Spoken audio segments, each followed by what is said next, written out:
week pa lang, iba't ibang pasabog na ang hatid ng bagong GMA Afternoon Prime Show na Pinulot Ka Lang sa Lupa.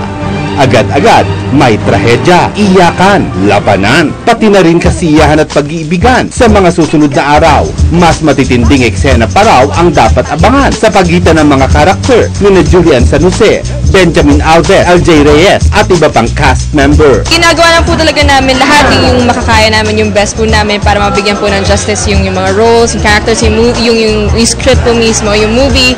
Sa film, mga 2 hours lang yung film, or sa amin po, isang buong show po siya. Mabibigyan po lahat ng backstory po at mabibigyan din ng modern twist.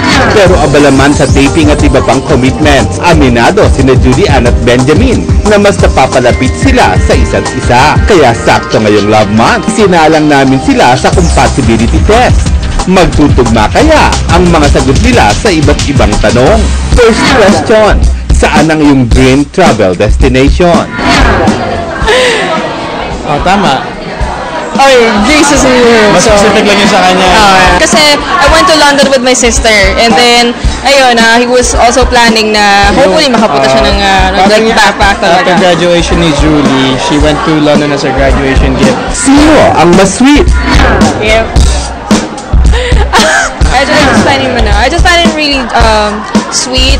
Yan, gentleman siya. Palagi niya tinatanong kung kumain na ako, or kung pagod ba ako or something like that. Sabihin mo pag may taping pa ako, hihintayin na ako bago matulog. He wants to make sure that I get home safe. Sino ang unang nagte-text sa umaga? Either. Tama. Kasi nagising no? Kung sino yung mauna magising. Ano ang pinaka-kinatatakutang hayop ni Ben? Tama na. Frogs. Hindi ko mga nakatakutan. And last question, ano ang favorite food ni Julie?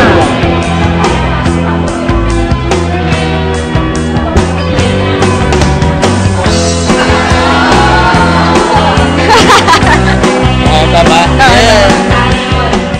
Halos tugma ang sagot ni Julian at Benjamin sa lahat ng tanong. Kaya walang duda, talagang bagay na bagay nga sila. Nais niyo ba ng more Benly scenes? Tutok lang sa Pinulot Ka Lang sa Lupa. At syempre, dito sa unang hirit, happy morning mga kapuso!